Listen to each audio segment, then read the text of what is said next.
So we have a retake situation here. It's 4 versus 2 on bind B's side, and I've only got a Spectre.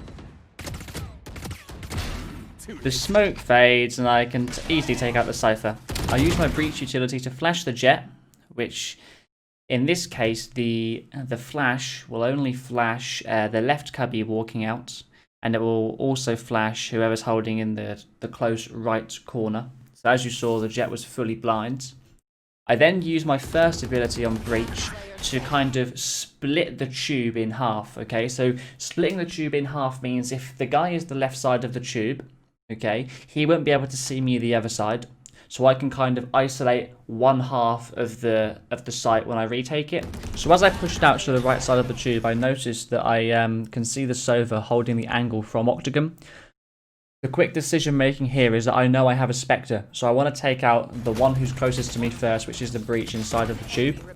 I take him out, and I then know where the last one is, pick up a longer range weapon, so in this case it was the Vandal.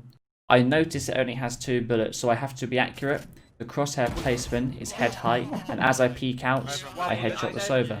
I literally only need 1 bullet. I saw that I had 2. I saw that I had 2 bullets, man.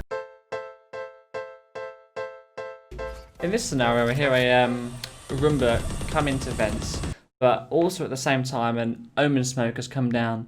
Now I know that the Roombas work from line of sight. So line of sight is if the Roomba can see you, it will go towards you. So what I do, I let the Roomba go to the back of the vents, and as it bounces off the back of the vents, I go into the smoke. Therefore that smoke acts as a wall. The Roomba doesn't see me. And this is an instance of or a good example of a bait. So because the Reyna thinks that vent is clear because the Roomba hasn't spotted anybody, I walk into the smoke and go the other side. She doesn't check me, and I get a nice crisp clean headshot on her. So we're currently on split, and it's a 4 versus 2 retake, and I take the Jett out with a medium ranged sheriff to the head. I then pick up the Bucky on the floor. As I'm going to a small corridor, shotguns are obviously going to be the best weapon to use. As I walk out onto site, I then know that the Bucky's not going to be an adequate gun. I take the Sheriff back out. I headshot the Omen on default. I see the Vandal on the floor. I pick it up because I know I'm now about to be in sort of medium range combat. I dash and kill the Phoenix. So I see the Breach has his ult in this situation. I tap the bomb. I get away from the radius of his ult, force him out of CT, and I end up holding the bomb with a 4K. So I'm left with a 4 versus 1 situation retake onto the B site on Haven here, okay? I take out the Omen, and I know it's a 1 versus 3. I have all of my utility. I can hear the Jett above me, so I quickly want to get a kill and dismiss that, which I do, and I get the information from the Jett. It's just the Reyna I need to know. As you can see here, I've faked my orb to the left-hand side of the site, okay? And they can hear me stepping towards the back of site, going towards a link. What this does is it draws out the Reyna from middle to use her flashbang to help the Jett peek me towards a link. I wrap back around, and I catch the Reyna in action, chucking her flash. I get a full heal. I then know the Jett has peeked me from the middle of sight. Now, when the Jett peeks me from the middle of sight, she does dink me, okay? I flash the back of sight again, hoping that it fakes her out, which it does. I then come round to the front of sight. She comes back around, and I headshot her.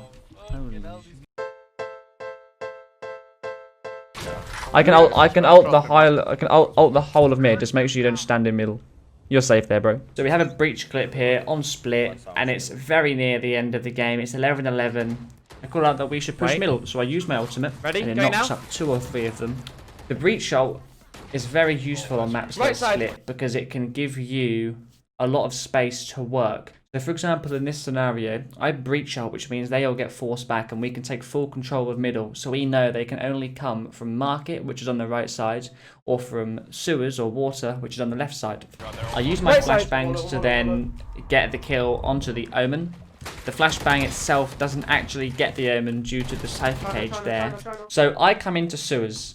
Now, I know that Reyna is just to the left of Market, and I also know the Cypher is just in front of Sewers. So I get a double concuss here. They're both stunned. My Phoenix is fairly, he's fairly far away, so I kind of think to myself it's a 2 versus 1 situation here.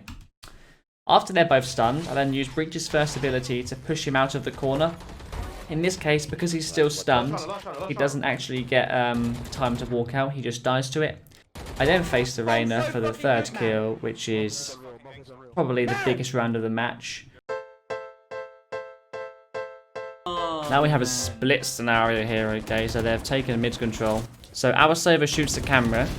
I kill the Cypher who walks in. I see his gun on the floor because I know there's more people out in middle. I jump across the doorway for middle. So yes, there's a very high risk them shooting me. But I know that if I get the Vandal, it's going to be one of those high risk, high reward situations. Because I'll be able to get the Vandal, then consequently get those 2 kills. If I had the Sheriff, that wouldn't have happened. If you can get the 1st kill and pick up a 2nd weapon, so in this case it was a Vandal, it's much easier to spray down 2 people with a Vandal than it is to keep the Sheriff, because I know they're going to run in to try and refrag me.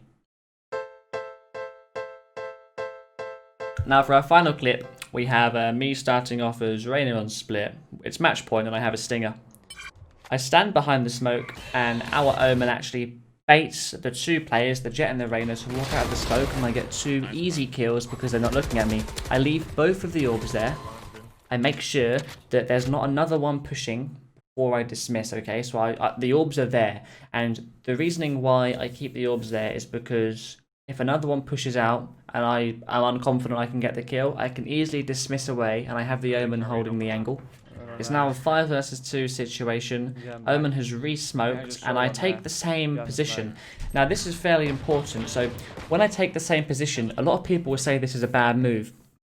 Because usually when you get a kill in a position, you want to move. You want to move position, otherwise the team are going to check. But because I've dismissed away, I then come back on myself into that same position. Because the information from the Reyna and Jett is probably, oh, he's gone up to heaven. Or gone up to ramp.